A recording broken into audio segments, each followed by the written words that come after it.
কৃষ্ণ জয় গুৰু শংকৰ গুৰু কোন শীৰ্ষক ইয়াৰ আগতে যেটো ভিডিও আপোনাৰ হ'বলৈ আগবঢ়াইছিলো তাৰ মন্তব্য তাত বেছিভাগ মন্তব্যৰ পৰা গম পাইছো যে বেছি সংখ্যক লোকে ভিডিওটিৰ কথাখিনি সমৰ্থন জনাইছে কিন্তু তাৰ মাজতে কিছু সংখ্যকে কিছু অসন্তোষ পাইছে আৰু একাংশই কিছু গালিগালাজো কৰিছে যিকিনো বখিনিকে হাৰুগত কৰি পুনৰ এটা চমু ভিডিও আপোনালোকৰ ওচৰলৈ আগবঢ়াবলৈ বিচাৰিছো কিছু সংখ্যকে এই ভিডিওটো কৃষ্ণগুৰুৰ ভক্তসকলৰ বিৰুদ্ধাচৰণ কৰি প্ৰস্তুত কৰা হৈছে বুলি অভিযোগ আনিছে তেখেতসকলৰ মন্তব্যৰ পৰা তেনে এটা কথা বুজা যায় কিন্তু ইয়াতে মই আপোনালোকক স্পষ্ট কৰিব বিচাৰিছো যে এই ভিডিওটোৰ হৈতে কৃষ্ণগুৰু বা কৃষ্ণগুৰুৰ ভক্তসকলৰ বা হে পন্থাৰ হৈতে কোনো সম্পৰ্ক নাই কাৰণ কৃষ্ণগুৰুৰ কথা ভাবি এই ভিডিওটো প্ৰস্তুত কৰা নাই আৰু খুব সম্ভৱ এই কেইদিনত কৃষ্ণগুৰুৰ কিবা এটা বিষয় সামাজিক মাধ্যমত চৰ্চা হৈ আছে আৰু হেভাবে হৈতে এইদৰে ভাবিছে তেওঁলোকে কিন্তু ভিডিওটো প্ৰস্তুত কৰোতে কৃষ্ণগুৰুৰ কথা মনলৈ এবাৰো অনা নাছিলো এই কথাটো আপোনালোকক স্পষ্টীকৰণ দিছো আসলতে আজিৰ প্ৰজন্মৰ বহুতে মহাপুৰুষ শ্ৰীমন্ত শংকৰদেৱৰ বিষয়ে নাজানে বা জানিবলৈ চেষ্টা নকৰে কোনো এনেকুৱা হৈছে হেতুৰ সংখ্যায়তে এই ভিডিওটো প্ৰস্তুত কৰি এটা আপোনালোকক আহ্বান জনাবলৈ প্ৰয়াস কৰিছিলো আসলতে শ্ৰীমন্ত শংকৰদেৱে যি একহৰণ হৰিনাম ধৰ্ম প্ৰৱৰ্তন কৰি গ'ল যিসকলে মনে প্ৰাণে এটো মানিছে তেখেতসকলৰ কথা হুকিয়া কিন্তু যিসকলে হয়তো পন্থাটো বা তেৰাৰ ধৰ্মটো নামানিব পাৰে কিন্তু তেৰাৰ যি সাংস্কৃতিক অৱদান যি সাহিত্যৰ অৱদান এই কথাখিনি কোনো নস্যাৎ কৰিব নোৱাৰে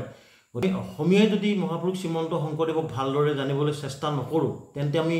বাহিৰৰ মানুহৰ পৰা কেনেকৈ আশা কৰিব পাৰো গতিকে আমি নতুন প্ৰজন্মই যাতে মহাপুৰুষ শ্ৰীমন্ত শংকৰদেৱৰ বিষয়ে জানে হেতু অভিভাৱকসকলে বা জ্যেষ্ঠসকলে তাৰ কিছু ব্যৱস্থা কৰিবলৈ বা তেওঁলোকক এই বিষয়ে জনাবলৈ প্ৰয়াস কৰিবৰ কাৰণে এই ভিডিওটো প্ৰস্তুত কৰিছিলো ইয়াতে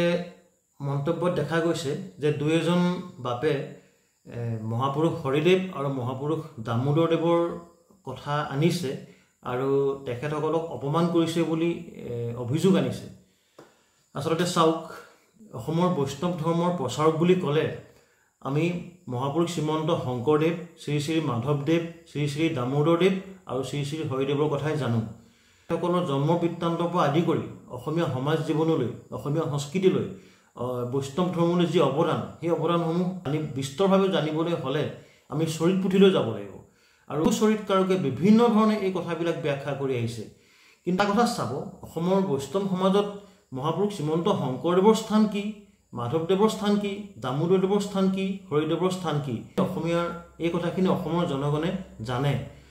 গতিকে আমি জোৰ জবৰদস্তি কিবা এটা আমি প্ৰতিষ্ঠা কৰিবলৈ গ'লে হেতু অসমৰ ৰাইজে মানি ল'বনে গতিকে আসলতে চাবলৈ গ'লে শ্ৰী শ্ৰী মাধৱদেৱ শ্ৰী শ্ৰী দামোদৰদেৱ আৰু শ্ৰী শ্ৰী হৰিদেৱক মহাপুৰুষ শ্ৰীমন্ত শংকৰদেৱৰ পৰা আঁতৰাই আমি বেলেগকৈ চাবৰ কোনো প্ৰয়োজনেই নাই এই মহাপুৰুষ শ্ৰীমন্ত শংকৰদেৱৰ জীৱনী বা ধৰ্ম প্ৰচাৰৰ কথা বিতংকৈ পঢ়িবলৈ গ'লে শ্ৰী শ্ৰী মাধৱদেৱ দামোদৰদেৱ আৰু হৰিদেৱৰ কথা অৱশ্যেই আহি পৰিব গতিকে তেখেতসকলক গুৰুজনৰ পৰা আঁতৰাই আমি বেলেগকৈ কিবা এটা ভাবি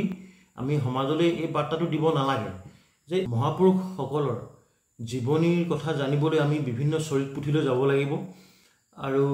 অসম বুৰঞ্জীতো কিছু কিছু কথা পোৱা যায় কিন্তু চৰিত পুথিত ধৰ্ম প্ৰচাৰৰ কথা বিতংভাৱে পোৱা যায় এতিয়া তেনেকুৱা বহু চৰিত পুথি ৰচনা কৰিছে চৰিতকাৰসকলে আৰু প্ৰায় আটাইবোৰ চৰিত পুথিক একেলগে লৈ ডক্টৰ সঞ্জীৱ কুমাৰ বৰকাকতি দেৱে এখন গ্ৰন্থ প্ৰস্তুত কৰিছে পূৰ্ণাংগ কথা গুৰু চৰিত আমি এই ভিডিওটি প্ৰস্তুত কৰোঁতে তেখেতৰ সেই গ্ৰন্থখনৰ সহায় লৈছো কাৰণ বিভিন্ন চৰিতকাৰকে এই কথাবিলাক বিভিন্ন ধৰণে ব্যাখ্যা কৰে তেখেতসকলে কোনখিনি কথা বেছিকৈ মানে এই তেখেতসকলৰ অলপ নিজৰ কথাও তাত সোমোৱাই দিয়ে কাৰণ প্ৰতিজন চৰিতকাৰকৰ কথাবিলাক অলপ অলপ হ'লেও বেলেগ থাকে ডক্টৰ সঞ্জীৱ কুমাৰ বৰকাকতি দেৱে গোটেইখিনি ফহিয়াই লৈ তেখেতে এটা সামৰণি মাৰিছে যে ভালদৰে বিশ্লেষণ কৰি এনালাইসিস কৰি যে কোনটো হোৱাৰ সম্ভাৱনা বেছি লগতে অসম বুৰঞ্জীত সেই সময়ত কি কি ঘটনা ঘটিছিল কাৰণ বুৰঞ্জীয়ে কেতিয়াও মিছা কথা নকয় যে কোন ঠাইত কোন ৰজা হৈছিল, কাৰ কাৰ যুদ্ধ হৈছিল, সেই চনবিলাক আনিছে আৰু সেই কথাবিলাক অনাৰ ফলত গ্ৰন্থখনে তেখেতৰ এই গ্ৰন্থখনৰ বিশ্বাসযোগ্যতা বেছি বাঢ়িছে। আপোনালোকক এই গ্ৰন্থখনৰ বেটুপাতটো দেখুৱাবলৈ লৈছোঁ। সময় সুবিধা হয় আপোনালোকে এই গ্ৰন্থখন চাব, কাৰণ প্ৰায় 9জন চৰিতকাৰকৰ কথা ইয়াত পাইছোঁ। সেই চৰিতকাৰসকলৰ নামো আপোনালোকক জনাবলৈ বিচাৰিছোঁ যে ৰমানন্দ দ্বিজ, ৰামচৰণ ঠাকুৰ, চক্ৰপাণী বৈৰাগী, ভূষণ দ্বিজ, দৈত্যাৰী ঠাকুৰ, পুৱাৰাম মহন্ত, দীননাথ বেজবৰুৱা, নীলকণ্ঠ দাস, দ্বাৰিকানাথ দ্বিজ। গতিকে ডক্টৰ বৰকাকতিদেৱে বহু কষ্ট কৰি এই আটাইকেইখন চৰিত পুথি একেলগে লগ লগাই তেখেতে অধ্যয়ন কৰি শেষত এটা সিদ্ধান্তত উপনীত হৈছে, আৰু সিদ্ধান্তৰ পৰাহে শ্ৰী শ্ৰী দামোদৰদেৱ আৰু শ্ৰী শ্ৰী হৰিদেৱৰ কথাবিলাক আগৰ ভিডিঅ'টোত আপোনালোকলৈ আগবঢ়াইছিলোঁ। দামোদৰদেৱৰ কথা যদি জানিবলৈ হয়, এই গ্ৰন্থখনৰ 355 পেজৰ পৰা 365মান পেজলৈকে এই গ্ৰন্থখনত দিয়া আছে, আপোনালোকক জনাইছোঁ। আৰু শ্ৰী শ্ৰী হৰিদেৱৰ কথা জানিবলৈ হ'লে এই গ্ৰন্থখনত 263 পৃষ্ঠাত তেখেতৰ বিষয়ে বিতংভাৱে দিয়া আছে।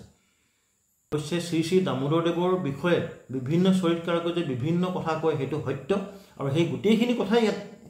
অন্তৰ্ভুক্ত হৈ আছে, আৰু শেষত তাৰ পৰা দামোদৰদেৱৰ বিষয়ে সঠিক তথ্য উলিয়াবলৈ চেষ্টা কৰিছে। উল্লেখ কৰা হৈছে যে মহাপুৰুষ শ্ৰীমন্ত শংকৰদেৱৰ ভাতৃ বনগয়াগিৰিৰ গুৰু আছিল শ্ৰী শ্ৰী দামোদৰদেৱ। দামোদৰদেৱৰ জন্ম 1488 পাছত হোৱা বুলি ইয়াত প্ৰতিষ্ঠা কৰা হৈছে। এজনে মন্তব্য কৰিছে যে শংকৰদেৱৰ গুৰু আছিল দামোদৰদেৱ। গতিকে ইয়াত কিন্তু এই কথাগুৰু চৰিত্ৰখনত তেনেকুৱা কোনো কথা পোৱা নাযায়। ইয়াত কিন্তু শ্ৰী শ্ৰী দামোদৰদেৱ আৰু শ্ৰী শ্ৰী হৰিদেৱ মহাপুৰুষ শ্ৰীমন্ত শংকৰদেৱৰে অনুগামী বুলি পোৱা গৈছে। কিন্তু দামোদৰদেৱ ব্ৰাহ্মণ হোৱাৰ বাবে মহাপুৰুষ শ্ৰীমন্ত শংকৰদেৱে শৰণ দিয়া নাছিল, আৰু কোনো এখন চৰিত পুথিত তেখেতৰ ব্ৰাহ্মণ বন্ধু ৰাম আতৈৰ দ্বাৰা শৰণ দিয়া আছিল বুলি আছে, কিন্তু বেছিভাগ চৰিত পুথিতে মহাপুৰুষ শ্ৰীমন্ত শংকৰদেৱে নিজে শৰণ দি আছিল বুলি আছে। কিন্তু পাছত যিসকল ব্ৰাহ্মণ ভকত মহাপুৰুষ শ্ৰীমন্ত শংকৰদেৱৰ ওচৰলৈ আহিছিল, সেইসকলক শৰণ দিয়াৰ দায়িত্ব শ্ৰী শ্ৰী দামোদৰদেৱৰ হাতত অৰ্পণ কৰিছিল বুলি অৱশ্যে চৰিত পুথিত আছে। সেই কথাটো মই আগৰ ভিডিঅ'টোতে উল্লেখ কৰিছোঁ। গতিকে মন্তব্য দিয়াসকলে এইটো ভাবিব নালাগে যে এই ভিডিঅ'টিত শ্ৰী শ্ৰী দামোদৰদেৱ বা শ্ৰী শ্ৰী হৰিদেৱক কিবা অপমান কৰা হৈছে বুলি। আমি সেইটো কথা মুঠেও ভবা নাই।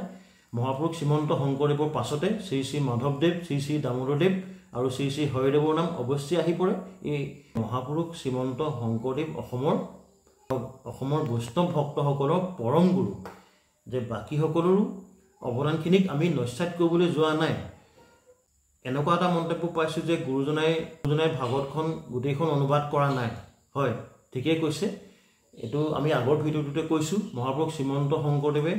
প্ৰথম, দ্বিতীয়, তৃতীয় স্কন্ধৰ অনাদি পাতন, ষষ্ঠ স্কন্ধৰ অজামিল উপাখ্যান, অষ্টম স্কন্ধৰ বলিচলন আৰু সাগৰ মন্থন,